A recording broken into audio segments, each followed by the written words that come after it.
The courtroom isn't just a place for justice anymore. It's the stage for one of Hollywood's most unbelievable meltdowns. Blake Lively's legal empire has shattered in full view, her lawyers have walked out, and now the truth behind the chaos is finally spilling out.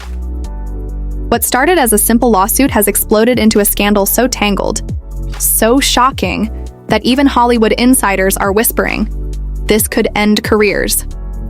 From the outside, it looked like a power move, a high-profile actress standing tall against those she claimed had wronged her. But behind the polished facade, the truth was unraveling faster than anyone could have imagined it.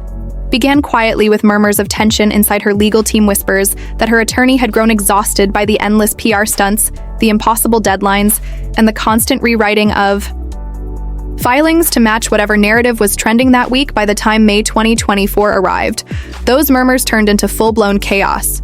Her attorney, the once loyal defender who had managed her case since 2020, abruptly quit the law firm. Insiders later revealed that behind closed doors, frustration reached a boiling point, calling her behavior unpredictable, demanding and driven more by optics than law. What had started as a case meant to clear her name had transformed into a public spectacle where every filing became another headline and every motion another dramatic twist. Her team could no longer keep up with the contradictions. Each week brought a new version of the story, a new set of claims, and a growing pile of evidence that didn't align. It was like watching a movie script being rewritten mid-scene, only this time the stakes were real. Reputations, contracts, and credibility, all hanging by a thread. When the attorney left, she described the case as unsalvageable, privately comparing the experience to defending a storm that refuses to calm even for a moment. The courtroom soon reflected the same chaos. Motions poured in, only to be withdrawn, revised, and refiled. Days later, the judge's patience was thinning. Journalists who had once championed her story began to question the inconsistencies. The filings read like press releases carefully worded to generate sympathy, but light on actual evidence. The public began sensing the cracks, while social media debated the truth. Her opponents prepared quietly, building a timeline that dismantled her claims piece by piece. By September, the situation had turned disastrous. Even her most trusted advisors urged restraint, warning that her obsession with controlling the story was destroying the credibility of the case. She didn't listen. She doubled down, turning the proceedings into what one observer described as a live-streamed meltdown dressed as legal argument. The stunt that followed shocked even her critics. A shell company appeared out of nowhere, registered under her name, connected to her partner's business entities. It filed a lawsuit that seemed designed not for justice but for spectacle.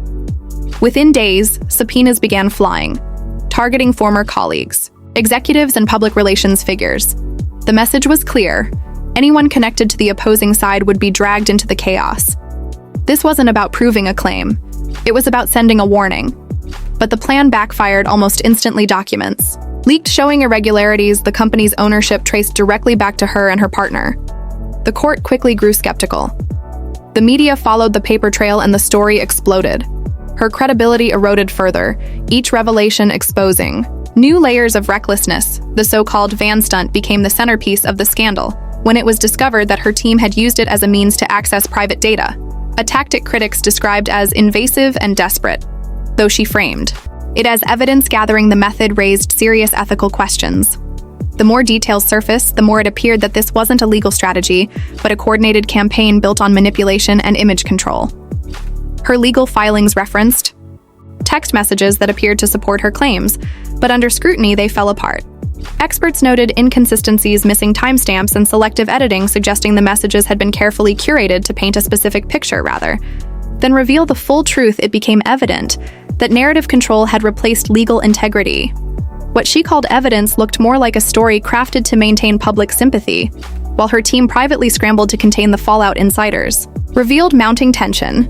Some lawyers reportedly refused to sign filings they felt were misleading, while others resigned altogether, unable to justify the approach. The collapse of her legal team marked the beginning of the end. A courtroom once filled with confidence now echoed with confusion and fatigue. Even the judge noted the lack of coherence in her submissions. It was clear that the foundation of her claims was crumbling. The filings were theatrical, the evidence inconclusive, and The arguments circular, every attempt to regain control, only deepened the damage. She had built a public case, but lost her private credibility. And with every passing week, it became harder to distinguish between the truth, the performance, and the fallout. Yet, she pressed on, determined to prove herself right. Even as the walls of her own creation began to close and the line between justice and publicity blurred completely, and Hollywood watched in disbelief, wondering just how far this spectacle would go before it finally collapsed. By late 2024, the situation had spiraled far beyond what anyone close to the case could control. The media storm that once worked in her favor now turned into a relentless wave of skepticism. Each new article painted a clearer picture of disarray, while the carefully crafted image of a strong, outspoken celebrity collapsed under the weight of contradictions. When her former attorney's resignation became public, the headlines exploded with speculation. Insiders described the environment as toxic, chaotic, and emotionally draining, calling her an impossible client, obsessed with optics and incapable of distinguishing between reality and performance. Soon after that revelation, new court filings surfaced showing the extent of the confusion. Within her team, multiple motions duplicated others. Entire arguments contradicted earlier submissions, and timelines failed to match the events they described. It was as though her strategy had been replaced with improvisation. The once confident public figure now looked increasingly isolated, cornered by her own design. And yet, instead of scaling back, she launched a new offensive involving the mysterious shell company Banson Incorporated, registered quietly under her name and her partner's name. It emerged as a legal vehicle to pursue claims that seemed more symbolic than substantial. Among them, accusations that intertwined her ongoing dispute with vague allegations of conspiracy against former collaborators and corporate entities. This was the Van Stunt, a bizarre plotline involving an alleged vehicle purchase that somehow became central to her attempt to gather text messages and private communications. The supposed evidence from this scheme was quickly dismissed by legal experts as unreliable, but before it was struck down, it made its way into the headlines and onto social media, creating weeks of speculation about what secrets might lie within the elusive messages. Journalists soon discovered that several of the texts had been stripped of context, edited to fit a dramatic narrative, and released through unnamed sources, a pattern that had begun months earlier and now revealed itself fully. The texts portrayed her as a victim of professional sabotage and harassment, but lacked any concrete link between the individuals accused and the supposed incidents. When compared to production schedules and company emails, the inconsistencies became impossible to ignore. She had blurred dates, relocated events, and reassigned motives to support her chosen storyline, rather than the documented facts. Critics called it narrative engineering, a term that perfectly described her strategy. She was shaping reality to fit the story she wanted the public to see. Even if that meant sacrificing her legal position behind the scenes, her lawyers were exhausted, juggling endless revisions and last-minute filings while facing increasing scrutiny from the court. The judge questioned the legitimacy of the evidence and demanded clarity on timelines. Yet clarity never came. Instead, new filings appeared, referencing online articles and anonymous tips rather than verifiable proof. By December 19, 2024, the shell company's case was abruptly withdrawn, leaving behind confusion and speculation about why it had been filed in the first place. Many suspected it had been a diversion, a way to pressure the opposing side into releasing private communications that she believed would vindicate her, but without those messages, the entire case deflated like a balloon losing air. The silence that followed was deafening. Even longtime media supporters began to distance themselves. Outlets that once ran sympathetic stories now focused on the unraveling chaos, pointing out how her obsession with control had become her undoing. One former PR associate described it as watching someone drown in their own reflection. The legal missteps were mounting: sanctions, threatened deadlines, missed motions, rejected. And still she continued filing as if momentum alone could mask the collapse.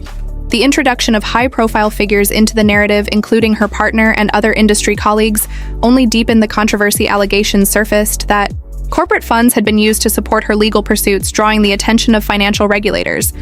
Though no charges were confirmed, the suspicion alone damaged reputations. The court of public opinion began turning decisively against her. Every move was dissected for hidden motives, every filing viewed as another attempt to spin the story. Her strategy, once rooted in charm and confidence, now looked reckless, impulsive, and self-destructive when former allies began speaking off record, describing her tactics as extreme. The illusion shattered entirely. Her attempts to subpoena unrelated figures, Even major entertainers were seen as desperate efforts to shift attention from the failing case and the cracks in her credibility. What had started as a claim of professional mistreatment had devolved into a sprawling conspiracy narrative connecting names, companies, and events with little factual basis. The result was confusion, fatigue, and disbelief. Both inside and outside the courtroom, yet even amid the wreckage, she refused to retreat, continuing to present herself as a misunderstood figure, fighting against injustice while those around her quietly stepped away. Her legal team dwindled to almost nothing. Her PR advisors lost faith, and even the court began limiting her filings as the chaos deepened. The spectacle became undeniable. Hollywood was no longer watching a lawsuit. They were witnessing a slow-motion implosion, a case that had turned into a cautionary tale about ego ambition and the dangers of mistaking attention for victory every moment. From the van scandal to the subpoena, Blitz revealed the same pattern: control, manipulation, and performance over substance, leaving everyone wondering just how far she would go before reality finally forced her to stop. By early 2025, what little remained of her legal empire was in ruins. The last of her lawyers had stepped away, unable to justify the direction the case had taken, leaving her standing alone at the center of a spectacle that had long ceased to resemble. A legitimate proceeding. Reports from the courthouse described scenes that felt more like a film set than a hearing. Each appearance another episode in an ongoing drama where fact and fiction blurred beyond recognition. The filings that continued to appear were described by legal analysts as incoherent, emotional, and detached from procedural norms. Even her remaining supporters began questioning what the end goal really was. Some speculated it had never been about justice, but about control, about maintaining an image that had already fractured beyond repair. As the months dragged on, the consequences grew heavier. One motion after another was denied, the retaliation claims dismissed. For lack of evidence, timelines contradicted themselves, and the supposed key messages that had been presented as irrefutable proof failed to meet evidentiary standards. Experts from multiple outlets noted that the entire case had relied on spectacle rather than structure, narrative rather than law. She had attempted to transform a courtroom into a stage where public opinion would outweigh legal reasoning. But that illusion could not last forever when judges began issuing warnings about frivolous filings. It marked the beginning of the end. Observers described the atmosphere as tense. The energy in the courtroom heavy, as though everyone present understood they were witnessing the final act of a long performance. Her credibility now hung by a thread while her professional future teetered on the edge. Her opponents remained quiet, letting the filings and contradictions speak for themselves. When the media obtained the internal letters written by members of her former legal team, it became clear how far the situation had deteriorated. They described a client consumed by control, unable to separate truth from optics, pushing emotional narratives instead of coherent arguments.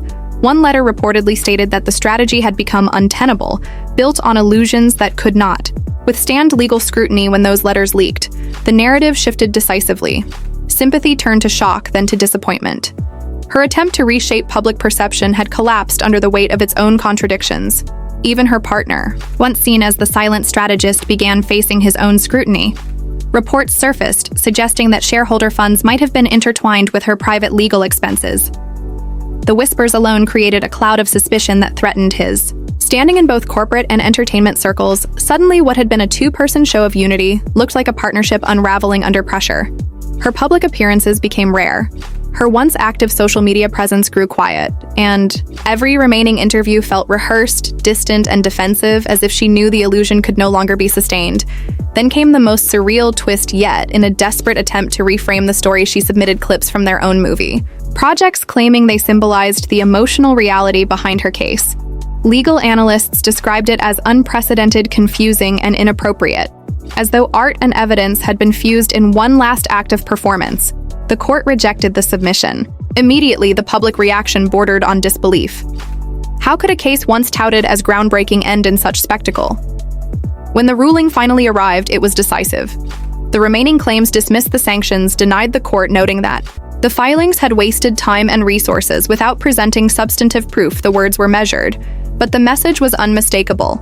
The case was over. The legal road that had begun as a bid for justice had ended as a cautionary tale. In the aftermath, she faced mounting legal fees, strained relationships, and the silent judgment of an industry that had watched every twist unfold. Her reputation, once her greatest asset, now carried the shadow of controversy, though she continued to insist She had been misunderstood.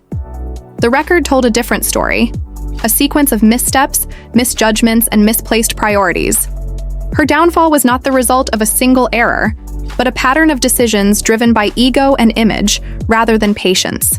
And truth the court had seen through the performance the media had moved on, and what remained was a lesson written in the wreckage of headlines that had once celebrated her, now echoing with the emptiness of a narrative that went too far too fast, until it finally collapsed under its own weight. In the end, the story of Blake Lively's legal and public unraveling became less about scandal and more about the psychology of control and image in Hollywood. A reminder that power built on perception can vanish the moment truth demands receipts. What began as an effort to protect reputation and rewrite the narrative turned into a slow public self-destruction. Her silence now speaks louder than any filing or interview, as once devoted allies quietly distance themselves. The industry has learned to read the subtext, and the public no longer buys the carefully curated image. The court's dismissal marked not just the end of a case, but the collapse of an illusion. It exposed how spectacle, without substance, eventually implodes, leaving behind only questions of what was real and what was performed. Perhaps that's the ultimate irony, that in her attempt to maintain the spotlight, she became the cautionary example of how fame without accountability always fades. This saga now serves as a mirror for every celebrity who believes the narrative is theirs to control. Because once the truth begins to surface, not even the brightest star power can outshine the reality waiting beneath it.